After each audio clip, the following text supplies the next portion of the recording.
Ozzy, are you ready to learn about the water cycle? Hi third graders, it's time for another Science with Ms Martinez video. Today we're going to make a water cycle in a bag. For this project you will need a Ziploc bag. It doesn't have to be a gallon bag, but it needs to be clear.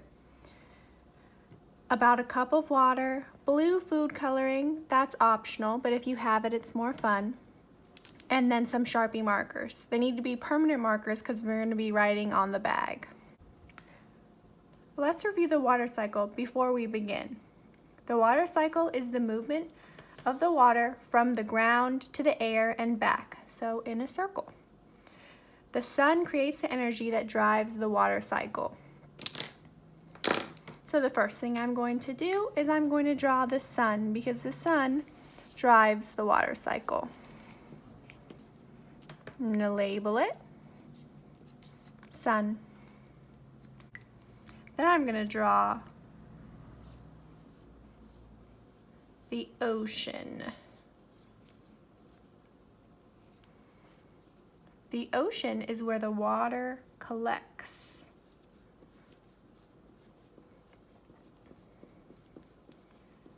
Other collection points could be ponds, rivers, lakes, even a puddle.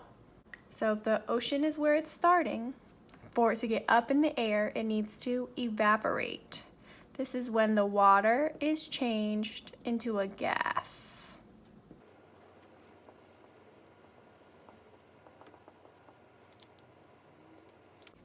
The gas is cooled and changed back into a liquid. This is condensation. I'm going to use this white label right here to help make my cloud.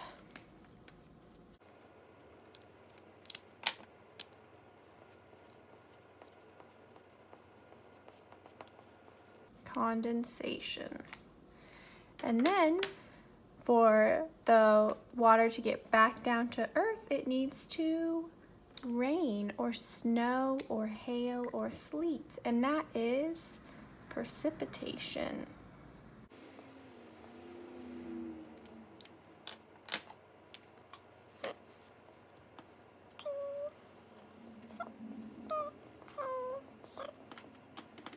Once you have the water cycle drawn on your bag, it's time for you to add the water and the food coloring. So to do that, you open up the bag,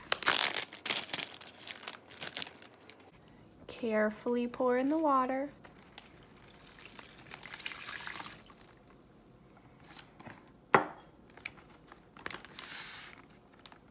and then add the food coloring. I'm just going to do 2 drops. Be very careful with the food coloring because this will stain. 1, 2.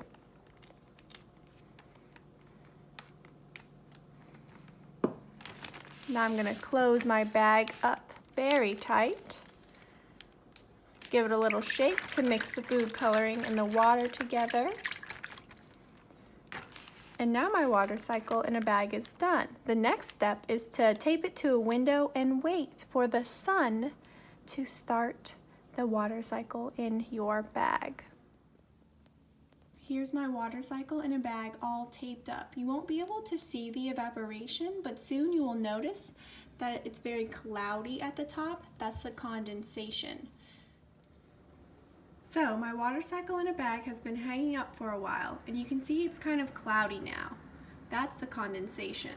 If I take my hand and I put it behind, I can kind of poke at the condensation, and now I can see the precipitation happening. I hope you guys enjoyed my review of the water cycle. Shout out to Perla for requesting this video. If you make the model of the water cycle in a bag, send me pictures. I would love to see what you guys came up with. I miss you guys. Bye!